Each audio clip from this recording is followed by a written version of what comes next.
Hello and welcome back to our channel. Today we're ditching the all-inclusive resorts and venturing off the beaten path into the heart of darkness, the belly of the beast.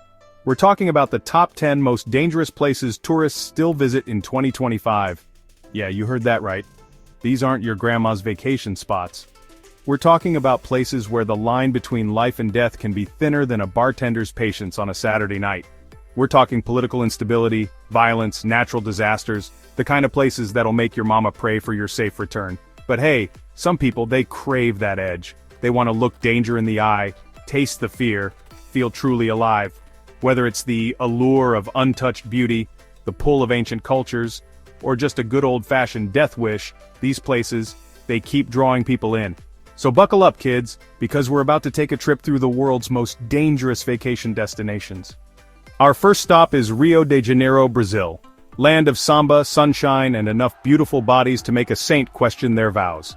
You got Copacabana Beach, Christ the Redeemer looking over the city like a benevolent but slightly judgmental uncle, and Carnival, where the whole city explodes in a riot of color, music, and pure, unadulterated joy. But beneath the surface, Rio has a dark side. We're talking about a city wrestling with gang violence, where pickpockets are as common as pigeons, and armed robbery is practically a national sport. Tourists, especially those flashing their cash like a beacon in the night, they're easy prey. Then there are the favelas, the city's sprawling slums, ruled by gangs and off-limits even to the cops most of the time. This is where poverty and desperation simmer, occasionally boiling over into the city's more affluent areas. But even with the risks, people still flock to Rio. The city's energy is infectious, a potent cocktail of beauty, danger, and that unmistakable Brazilian zest for life. People come for the beaches, the parties, the chance to lose themselves in the rhythm of the city. They come because Rio doesn't just seduce you, it swallows you whole. It's a love affair with a city that might just break your heart, but you'll be left with one hell of a story to tell. From the beaches of Brazil, we travel to a place where the sun seems to struggle to penetrate the ever-present dust clouds, Kabul, Afghanistan.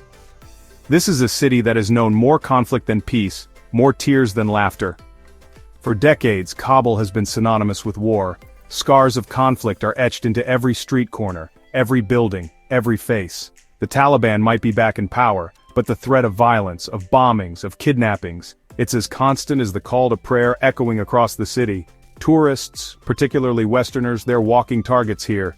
Easy prey for those who see them as symbols of a world they despise.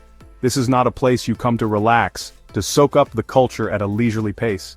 This is travel on a razor's edge where every step requires caution, every interaction a calculated risk.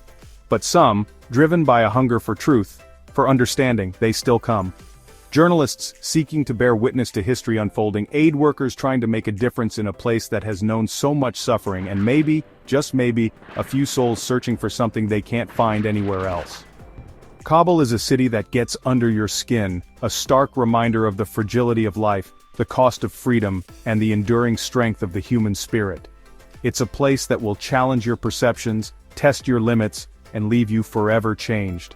Next, we find ourselves in Caracas, Venezuela, a city where beauty and brutality waltz hand in hand. Once a symbol of Latin American prosperity, fueled by oil money and overflowing with life, Caracas is now a city teetering on the brink. Hyperinflation has crippled the economy, leaving the shelves bare and the people struggling to afford even basic necessities. Desperation hangs heavy in the air, a breeding ground for crime that has spun out of control. Murder is a grim reality here, a daily occurrence that barely warrants a mention in the local news anymore. Kidnappings, carjackings, armed robberies, they're as commonplace as traffic jams in other parts of the world. This is a city where you watch your back, trust your gut, and pray you haven't tempted fate by stepping out of line. But even in this chaos, there's a raw, captivating energy to Caracas. The spirit of the Venezuelan people, their resilience in the face of adversity, it's a force of nature in itself. And then there's the country's natural beauty, from the majestic peaks of the Andes to the thundering power of Angel Falls, the tallest waterfall in the world. A handful of tourists still venture to Caracas, drawn to its faded grandeur and the chance to witness firsthand a country in the throes of change. They come seeking adventure, authenticity, and a glimpse into a world few outsiders ever see. Our journey takes us now to Mogadishu, Somalia, a city synonymous with danger, a place that exists on the edge of the abyss. Decades of civil war, famine, and the brutal reign of terror inflicted by al-Shabaab have left Mogadishu a shell of its former self. This is a city where the rule of law is a distant memory, replaced by the rule of the gun. Al-Shabaab, those self-proclaimed holy warriors, they carry out their twisted jihad with chilling regularity. Bombings, assassinations, public executions, they're all part of the daily fabric of life in Mogadishu. Even the sea offers no escape, with pirates lurking off the Somali coast, preying on ships and taking hostages for ransom. To say that tourism is discouraged here is an understatement. Most governments advise their citizens against all travel to Somalia, and with good reason. But some people, they're drawn to the flame no matter how brightly it burns. Journalists seeking to shine a light on forgotten conflicts, aid workers risking their lives to deliver humanitarian aid. These are the intrepid souls who dare to venture into Mogadishu. They come knowing the risks, knowing they might not return, driven by a sense of purpose that transcends fear.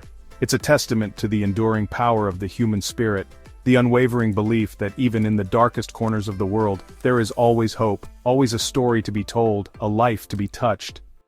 From the Horn of Africa, we cross continents to Ciudad Juarez, Mexico, a city forever tethered to its more prosperous neighbor across the Rio Grande, El Paso, Texas. But don't let the proximity to the US fool you. This is a town where the Wild West never really ended. Ciudad Juarez is a city held hostage by the drug cartels, caught in the crossfire of their endless war for territory and profit. This is where the narcos rule, their influence seeping into every facet of life, corrupting officials, silencing dissent, and turning the streets into battlegrounds. The body count here is staggering, a grim testament to the human cost of the drug war. Beheadings, shootouts, kidnappings, they're not just headlines in Ciudad Juarez, they're the grim reality of daily life.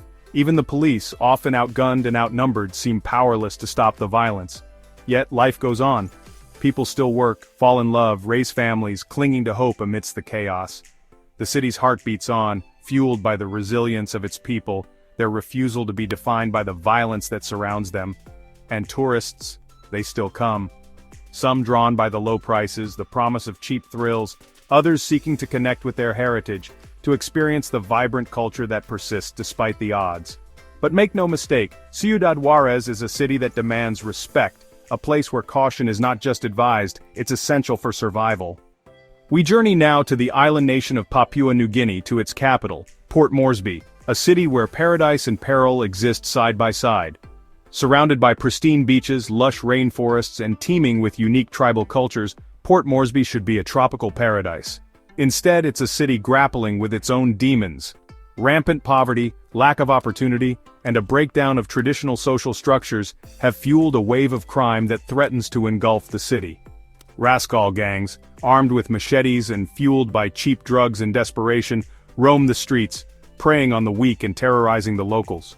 Tourists are seen as easy targets, their backpacks filled with valuables, their heads filled with naive assumptions about this exotic destination. Armed robberies, carjackings, even kidnappings for ransom are all too common. The police, often ill-equipped and understaffed, struggle to maintain order, leaving residents and visitors alike to fend for themselves. But for all its problems, Port Moresby possesses a raw, untamed beauty that continues to draw adventurers and thrill-seekers. The country's interior is a treasure trove of biodiversity, home to tribes untouched by modernity, their traditions stretching back centuries.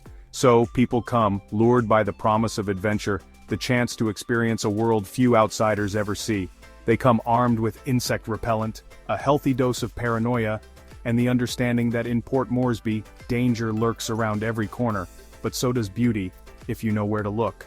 Our journey takes us now to Damascus, Syria, one of the oldest continuously inhabited cities on Earth, a place where history whispers from every ancient stone. But this cradle of civilization has been ravaged by a brutal civil war, leaving behind a city haunted by the ghosts of its glorious past.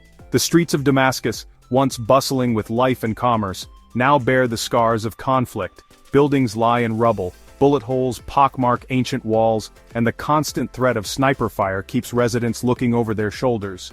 The war might be winding down, but the peace remains fragile, the city balancing precariously on a knife's edge.